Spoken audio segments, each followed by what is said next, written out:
Aquí comeza Historia e Historias, o voso espazo no Galiportus, onde degrañaremos a historia con rigor e amenidade.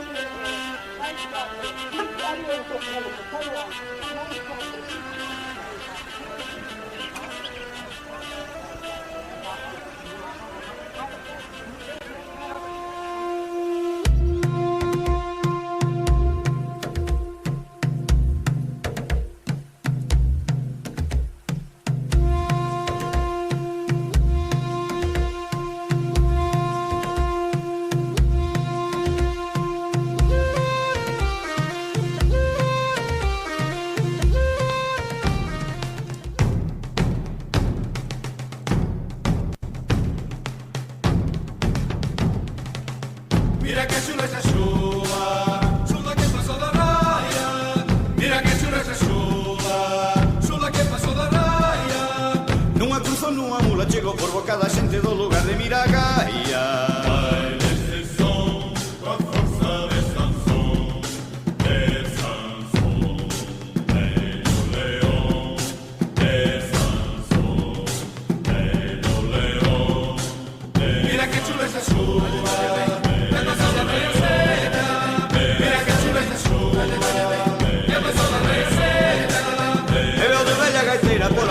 Ribeira do país do amigo Seca.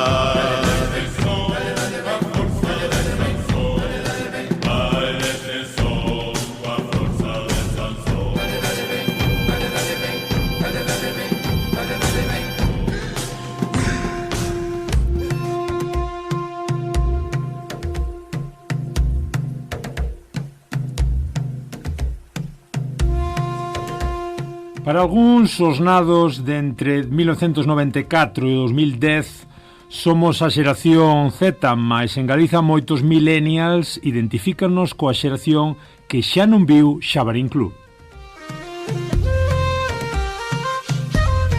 Este programa infantil tivo tanta pegada na rapazada dos 90 e dos 2000 que aínda a día de hoxe moitos dos antigos asiduos telespectadores de programas como As Bolas Máxicas se emocionan ou escoitaren a abertura do programa en algún vídeo perdido das lembranzas dos bons tempos.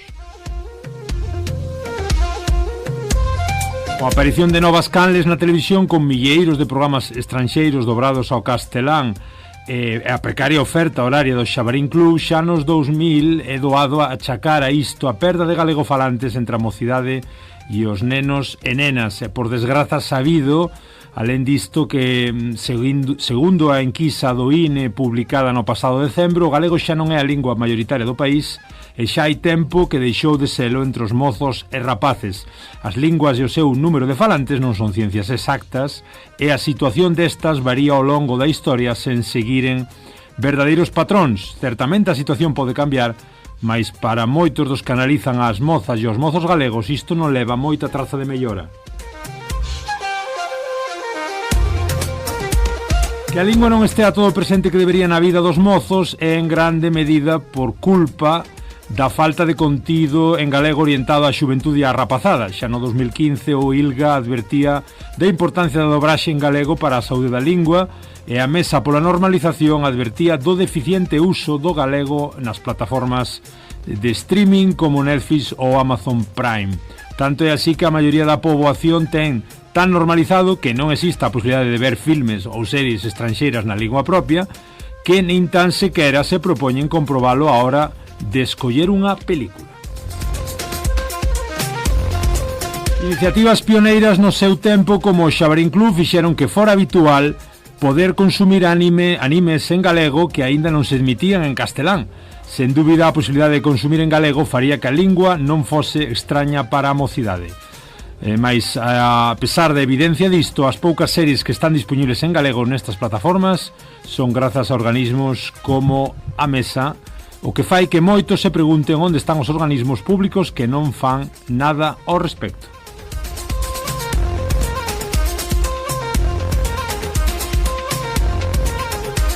Grazas a xente como Berto ou Boyanca Costova, o trap en galego existe. Grazas a rapeiros como Son da Rúa, o rap en galego non ten nada que envexarlle o rap en inglés ou castelán. A mocidade galega ten unha capacidade increíble de creación e un potencial que debemos aproveitar.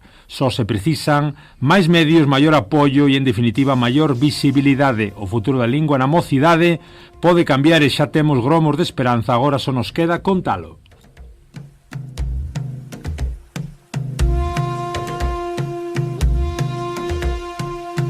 Isto é o que escribía Andrés Collantes, estudante de bacharelato, no 31 de xaneiro de 2023, no Nós Diario, nun artigo con título "Manter a lingua propia non debería ser un deporte de risco". Antes escoitábades tamén un tema da Chula Gaiteira, a Chula Gaiteira dos Gaiteiros de Lisboa. Como podedes ver, hoxe falamos do Xabarín Club.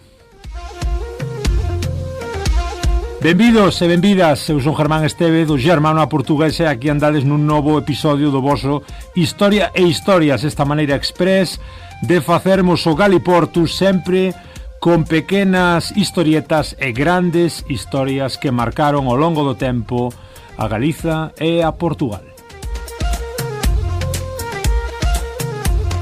E aquí estamos con o noso querido Abraham Dorraca, hoxe case baixo a neve. Boas, Abraham. Hola, moi boas. E aquí estamos, como dicimos, sempre na Radio Ariz, tamén con Carlos nos mandos técnicos, falando do Xabarín Club, que xa comeza a ficar bastante atrás na memoria, a pesar de que houve aí esas reivindicacións, e hai pois esos apartados na propia canle da Galega, na galega.gal, e a iniciativa Xabarín, mas cando había potencia era nos anos 90, que era ese Xabarín en directo, dabas ya a tele e vías o Xabarín. Estamos a falar, Abraham, de que o 60% da población de 6 a 14 anos en certos momentos dos anos 90, máis de 136.000 rapaces chegaron a ser socios do Xabarín. Sí, bateu o récord nos últimos anos, no 21 xa un Xabarín moi descafeinado, é certo, atinxindo os 146.000 socios. Mais cando realmente tiña impacto social o Xabarín, como dicías, era nos 90. E por algo tamén que aconteceu xa previamente, non na galega, mas si falando de programación infantil. É algo moi importante para que teña impacto social un programa dedicado a crianzas e que non trate as crianzas de parvas, que non as trate como tontas, non? Entón pasara anteriormente no ámbito do Reino de España coa bola de cristal, que non trataba como pailarocos as crianzas, senón que pois falaban de todo e sin ningún tipo de problema. E o Xabarín que nos mamamos, pois era ese Xabarín tamén túzaro e que non nos trataba de parvos. De feito, incluso eu disfrutaba moitas veces os interludios nos que saía o Xabarín, que, quitando Son Goku que hai que disfrutarlo, pero o resto, ás veces casi eses momentos nos que saía un Xabarín que era, pois iso, un vándalo prácticamente, non era suevo, era vándalo, e andaba, pois iso, a tratarnos como o que éramos, crianzas, mas non parvos, non? E si que moita xente pasou o galego grazas ao Xabarín. Sí, e moita xente víase tamén reflexada nos días dos seus aniversarios, non? Aquela mítica foto. Hoxe cumpren anos. E estabas esperando, ansioso pola túa foto, porque saíse aí a foto do socio, un socio máis eras. Sí, efectivamente. E despois, pois iso, o tema de programación de calidade, con música de calidade, con colaboracións realmente tremendas e con uns videoclips curradísimos, non? De feito, penso que inclusive un movimento como foi o Bravú, se non houvese Xabarín non tería sido Bravú Xangai o mesmo, non?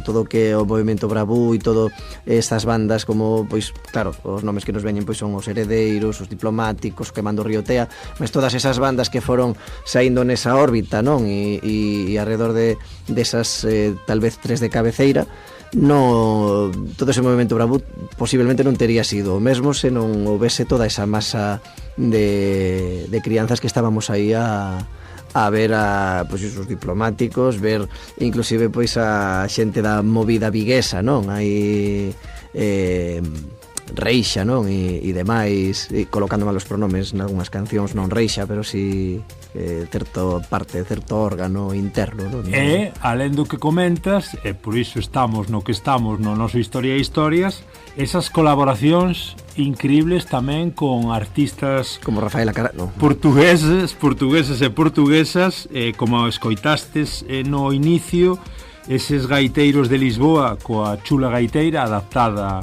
á galega, e unha serie de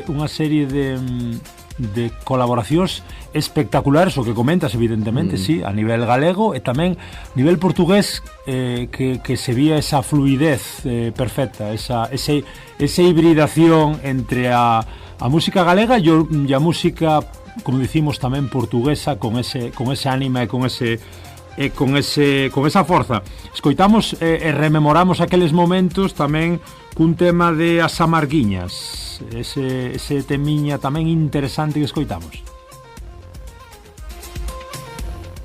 Enterrado no sofá sen me mover, o que hai non me apetece facer, na pantalla non hai nada que ver.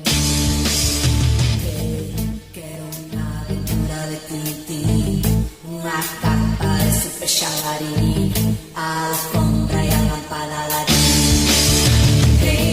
hai anos que quería tocar nun estado cheo a vibrar e a xente comigo a berrar.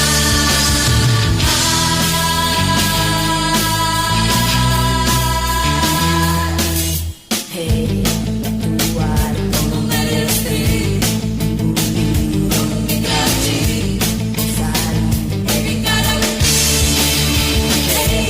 o rimpar o peche de Batman, o quitar o microcasan, o mirar unha barriga de mar.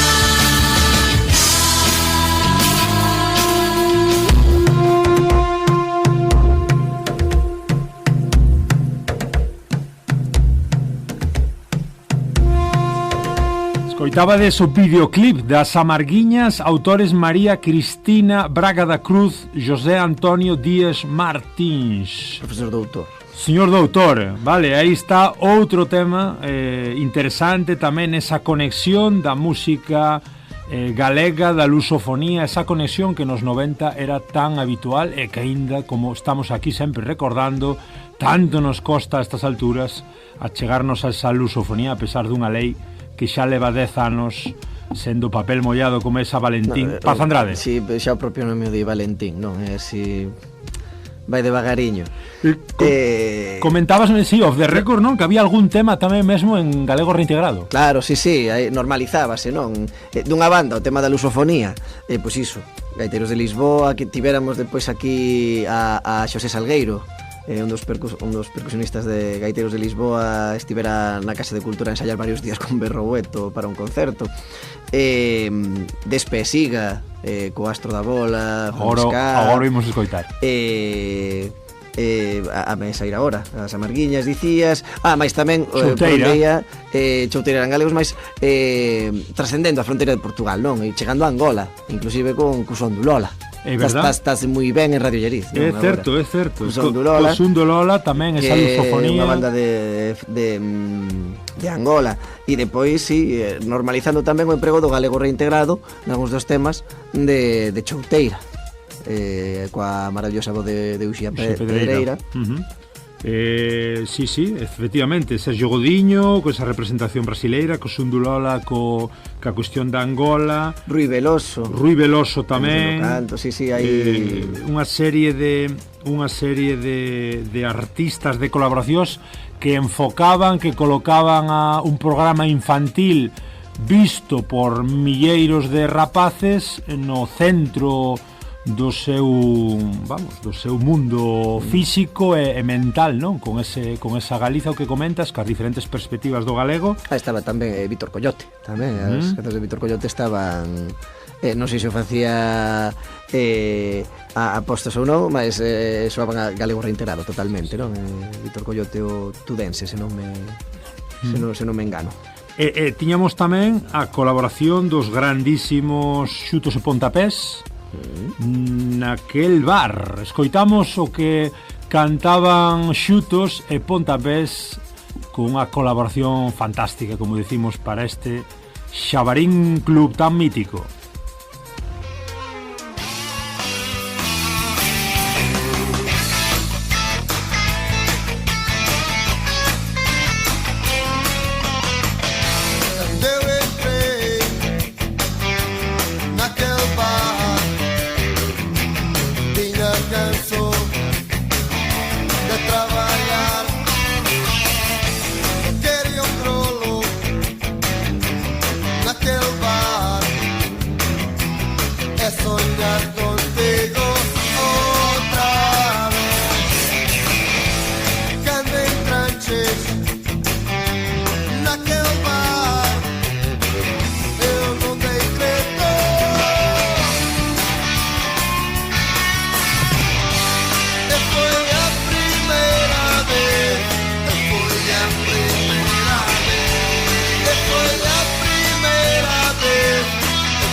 Pontapés, esa banda de rock portugués formada no 78 e que aínda continúa vixente hoxe en día e adaptando as súas músicas, si é que eso se lle pode chamar adaptarse, pois simplemente colocando tamén a música galaico-portuguesa. E neste noso Xabarín tamén merece unha boa conversa, unha boa conversa aos xutos e pontapés. E a primeira pregunta que se me viría á cabeza é por que o rock portugués penetrou tan pouco do lado galego. Son temas, unos, como dicías tú antes, Abraham, calaron máis fondo, outros sí, non tanto. Dependía un pouquiño tamén da repetición, venos a cabeza aquel, estou na lavadora. Por exemplo, sí, aparte son temas que aínda hoxe, pois iso, a xente que anda entre os 38 e os 50, no momento en que soa algunha, pois comezamos a entoar as letras, e inclusive aquela que era así, estou seguro que alguén tivo algún brote en algún momento escoitando Carmiña Bacaloura, porque tiña así unhas harmonizacións bastante peculiares, pero aparte estaban a demostrar que non todo era riquiñismo no galego. Non, porque viñamos de pois iso, o riquiñismo e só folclorada, sen menosprezar o que é o folclore, mas si o que é a folclorada, non? Como esa rareza e utilización pexorativa. Efectivamente, e demostrouse que se podía facer música nos máis diversos estilos, sobre as máis diversas temáticas. É certo que tamén nos lembramos de moitas pois que tiraban un pouquiño tal vez polo garrulismo e tal, mas había temas con moitísima calidade, falando de todo, do que era o verano, que eran os intereses que tiñamos como crianzas tamén, de que se os deberes, que se non sei que, a propia banda sonora do programa, inclusive, non? O tema, non? O decides que sí? Sí. Coitón, sí. Non, escoitamos ese tema e algunha vez o teño ouvido como último tema cando me pechar algún local, o de vai sendo hora de ir para casa. Ao final marcou unha xeración e como se soubo que marcou unha xeración, así se foi pouco a pouco, non eliminando, mas si pouco a pouco quitando todo ese contido, toda esa calidade, e reducindo a mínima expresión e sin facer nada realmente para o que naceu, porque non é só entretenimento, non? A televisión non só pode ser entretenimento, sino que ten que de algún xeito levar a consciencia de quen está a ver. Era un programa que nos educaba, que educaba a nosa xeración, que comentas, a música pois tamén é poder, e é educación, e é consciencia, e cada vez que cantas evidentemente reivindicas. E había, falando de cantar,